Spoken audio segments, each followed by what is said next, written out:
जामिया हफ्सा का जब वाकया हुआ था ना, सबसे सख्त बयान लंडी कोतल चुरंगी में मेरा हुआ था, आप जाके पूछ लें। मैंने कहा था सैकड़ों बच्चियां शहीद हुई हैं, उनके चिथड़े उड़ाए गए हैं, और मैंने इससे बढ़कर बात की थी, मैंने कहा इस फौज में शिरकत और फौज ज्वाइन करना हराम है, हराम है, हराम है, ये मेरा फतवा था।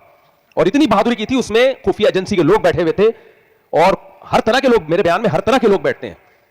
उसके बाद लोगों ने मुझे कहा तुम क्या फतवा देकर आ गए, मैंने कहा दे दिया दे दिया। उसके बाद जब तहकीकात हुई, पता चला भाई कोई बच्ची भी शहीद नहीं हुई है, तो हम भी उसको ऐसे पी गए जैसे कुछ हुआ ही नहीं है। फिर मुझे लगा कि यार मैंने जब गलत बयानी की है तो मुझे मेरी क़यामत के दिन अल्लाह सवाल पूछेगा, क्योंकि हम तब रिसर्च कर चुके थे। फिर मैंने आज से 7 साल पहले बयान दिया कि भाई कोई बच्ची शहीद नहीं है, लेकिन उस बयान पे इतने ज्यादा हमले हुए तो मैं फिर खामोशी इख्तियार कर ली मैंने।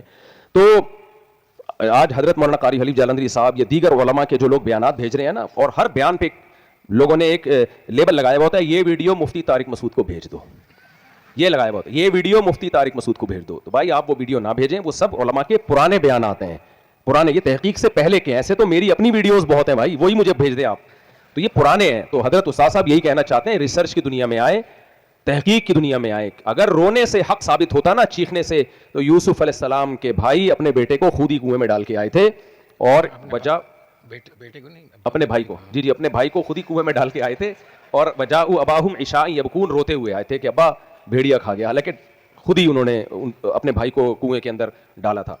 तो रोना धोना, चीखना चिल्लाना, मजलूमियत की दास्तानें सुनाना, ये दुनिया अलग है, और तहकीक की दुनिया बिल्कुल एक अलग होती है। तो उस्ताद साहब की यही बात 30 साल से हम सुनते आ रहे हैं कि कोई बात किया करें, रिसर्च करके किया करें।